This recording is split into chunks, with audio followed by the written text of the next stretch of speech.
Chegamos no paraíso. Bom, você também já deve ter escutado que se o paraíso existe, fica na Bahia. E se for verdade, e se ele é perto do mar, há uma grande chance de a gente descobrir ele. Aqui onde a gente está ancorado, em Cumuruxatiba, é uma vila que é forte candidata. Ela faz parte do município de Prado. E por causa dos recifes que ficam perto da costa, há uma área de mar protegida onde muita gente nada, anda de caiaque, veleja. E inclusive veleja para pescar, como esse morador aqui que pesca lagosta à vela. Ainda de verdade é uma vila de pescadores artesanais. Mas há muito turismo também. Várias pousadas excelentes, restaurantes e cafés. É um lugar bem legal para ficar morando um tempo e é o que a gente quer fazer.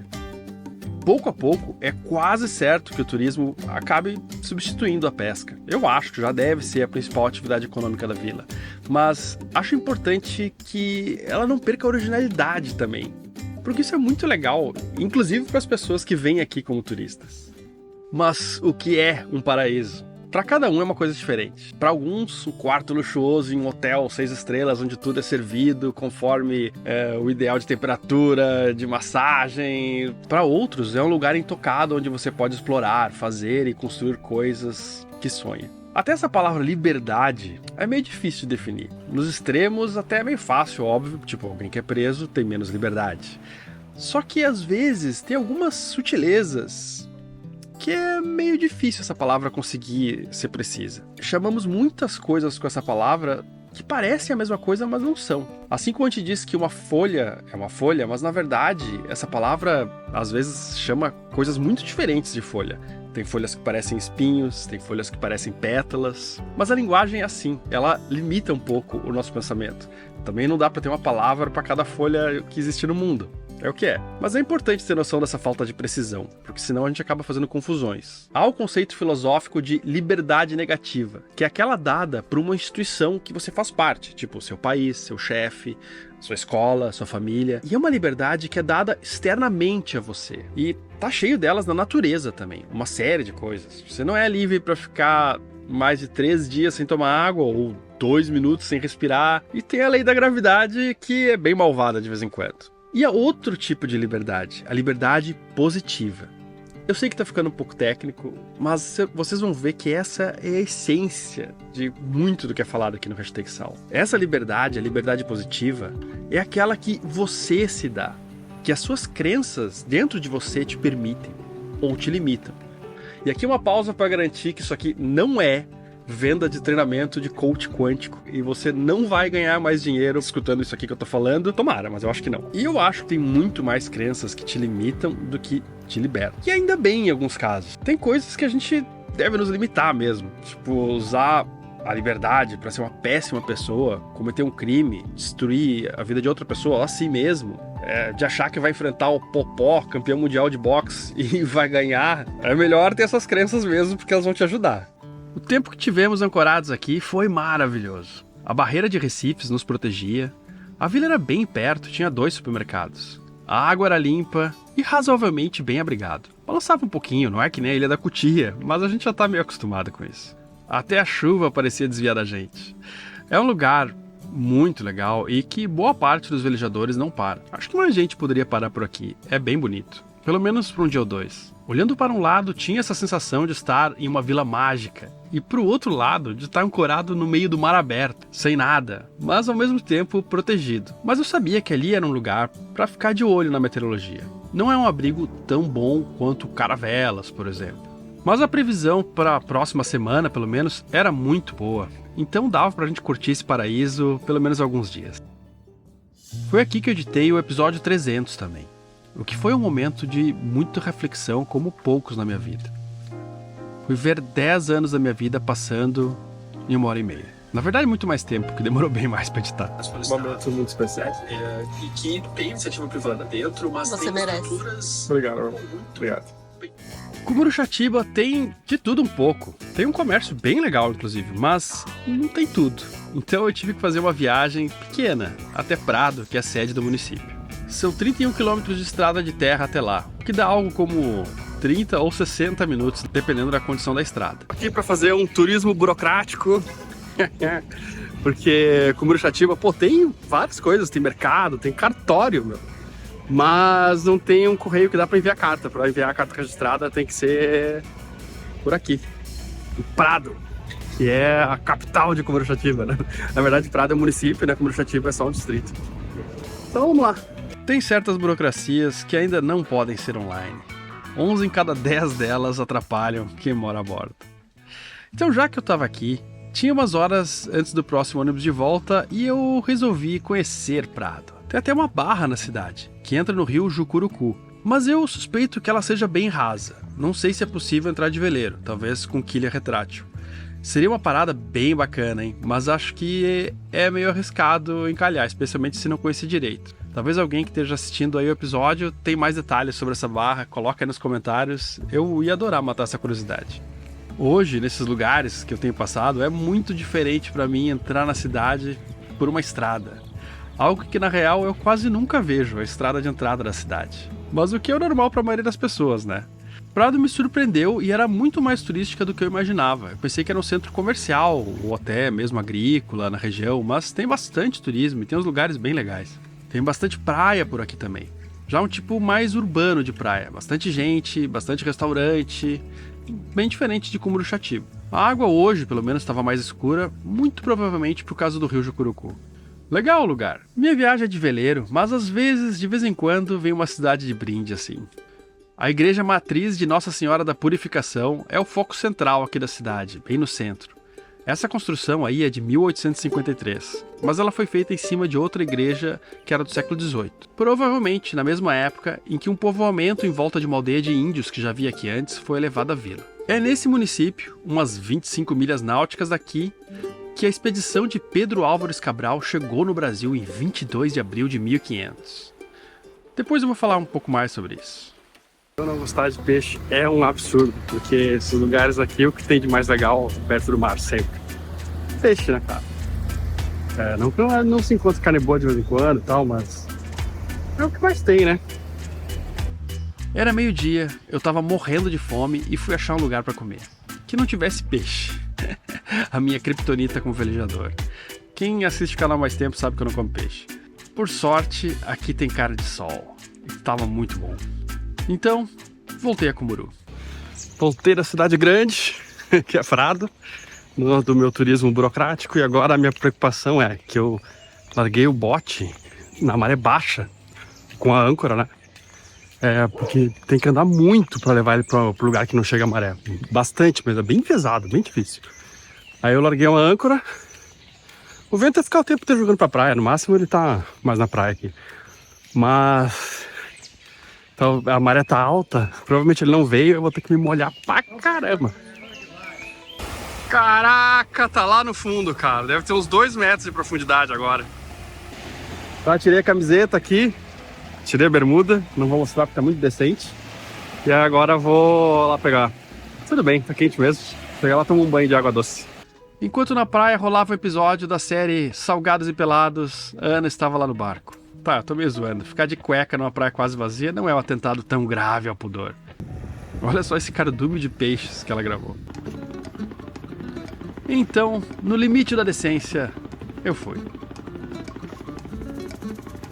A Marisca pronta para me dar as boas-vindas.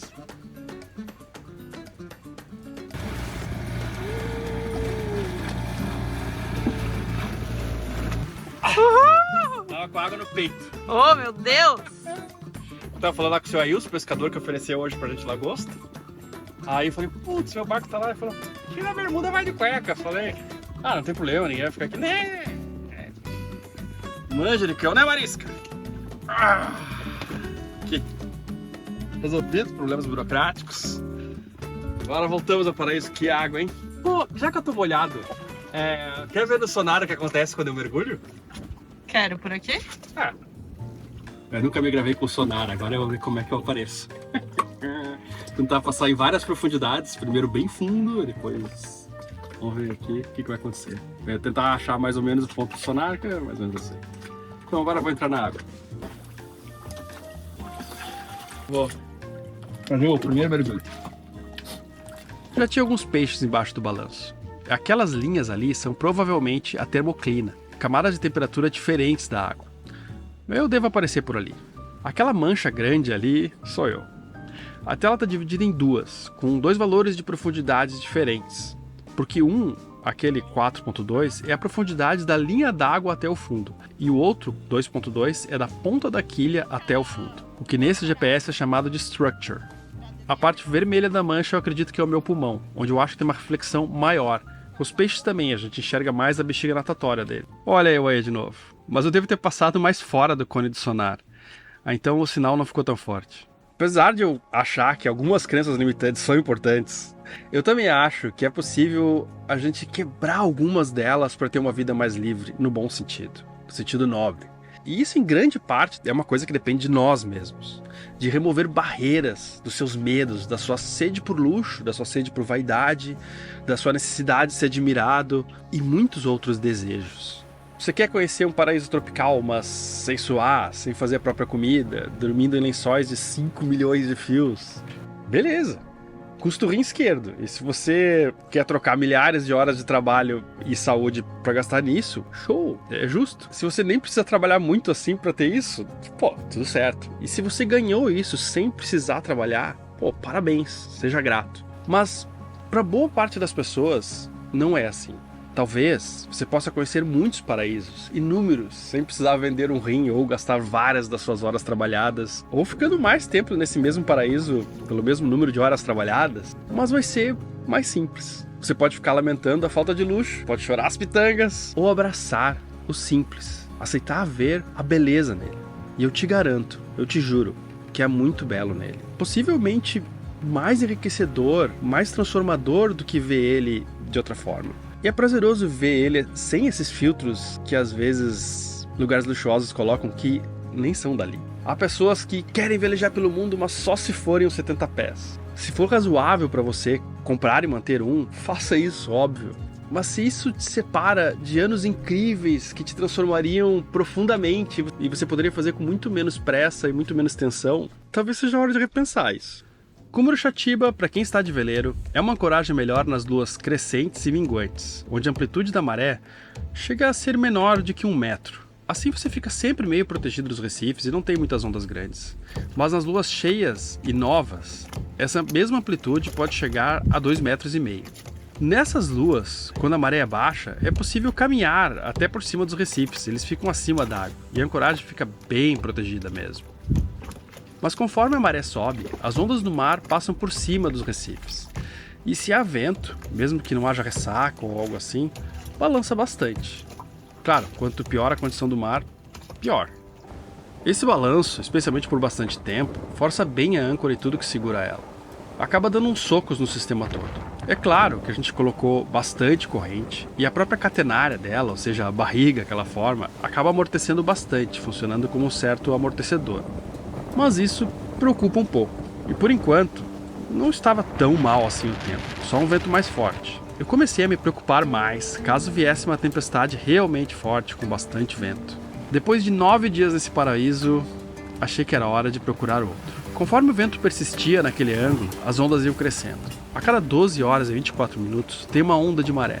O que quer dizer que se agora é o pico da alta, daqui a 6 horas e 12 minutos, que é o meio da onda, vai ter um pico de baixa. O que faria tudo acalmar de novo. Eu só esperava que, depois disso, quando a próxima alta chegasse, o vento tivesse mais calmo. Meu, que dó que na filmagem não dá pra ter a dimensão do que realmente tá, né? Aí eu vi que uma das escunas soltou da poita e foi parar na praia. Ficou balançando lá batendo na areia.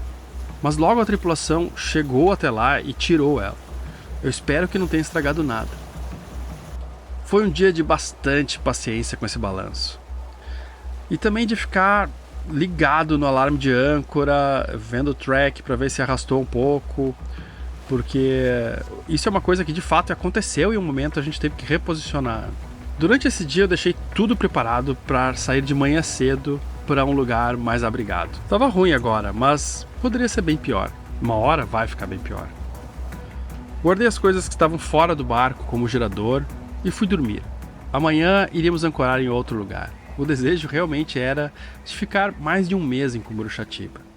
Mas Até mesmo John Locke, filósofo conhecido como o pai do liberalismo, dizia que na busca da felicidade éramos obrigados a, em alguns casos, suspender a satisfação do nosso desejo. E aqui uma distinção importante sobre desejo e vontade. Não são iguais. Desejo é um impulso que, na real, a gente não tem pleno controle. Já a vontade é algo que você decide, escolhe, é algo muito mais consciente. Você pode, por exemplo, ter vontade de emagrecer, mas os seus desejos não deixam, você não consegue parar de comer. É o meu caso nesse ponto. Eu adoraria conseguir me libertar desse desejo. Às vezes tem algumas vitórias, mas muitas derrotas. E você sabe que não é fácil. Se não for pela comida, tem alguma outra coisa na sua vida que você teria uma analogia parecida.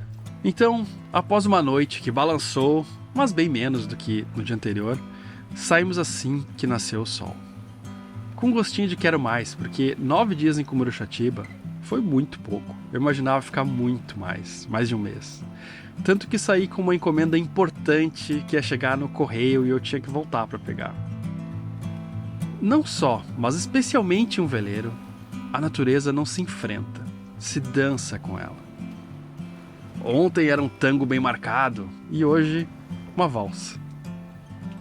Mais uma chance de ter o Monte Pascoal como companheiro de viagem. É uma companhia muito nobre.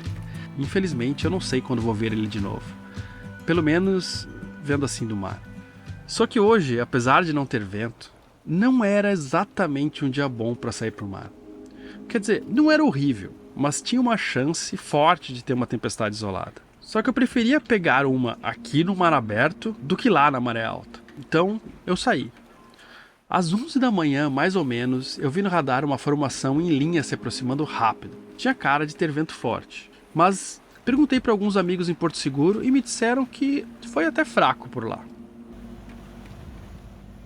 Quando ela chegou mais perto, entraram em choque 2 informações conflitantes na minha cabeça.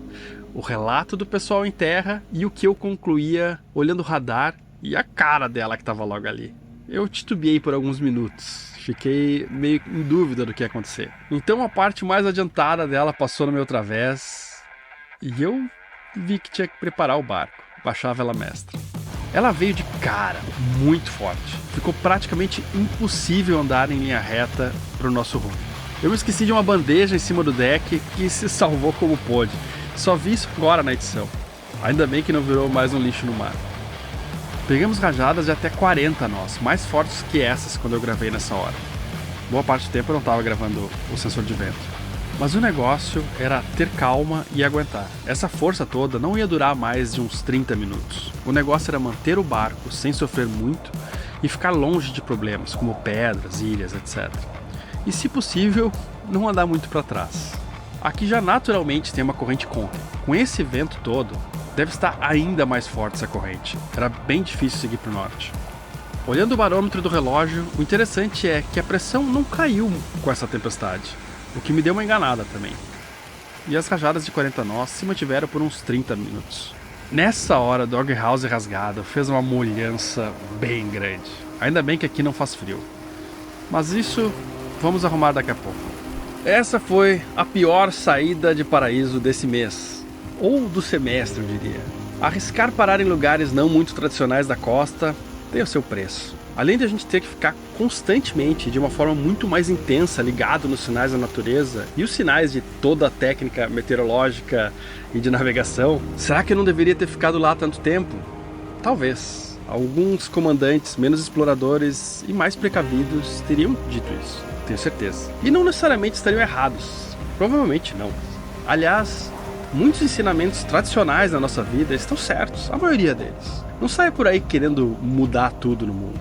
Mas eu arriscaria dizer também que a grande arte de ter uma vida especial, desenhada à mão, uma vida interessante e com algo novo para dar ao mundo, é saber quais desses conselhos você não deve ouvir. Em qual questão você vai se manter independente, que é a palavra irmã da liberdade, e acreditar na sua própria loucura. O quão firme você vai ser na sua aposta. Pode dar errado? Sim, pode. Muitas vezes dá. Mas não fazer nada de extraordinário nessa vida é quase certo que vai dar errado.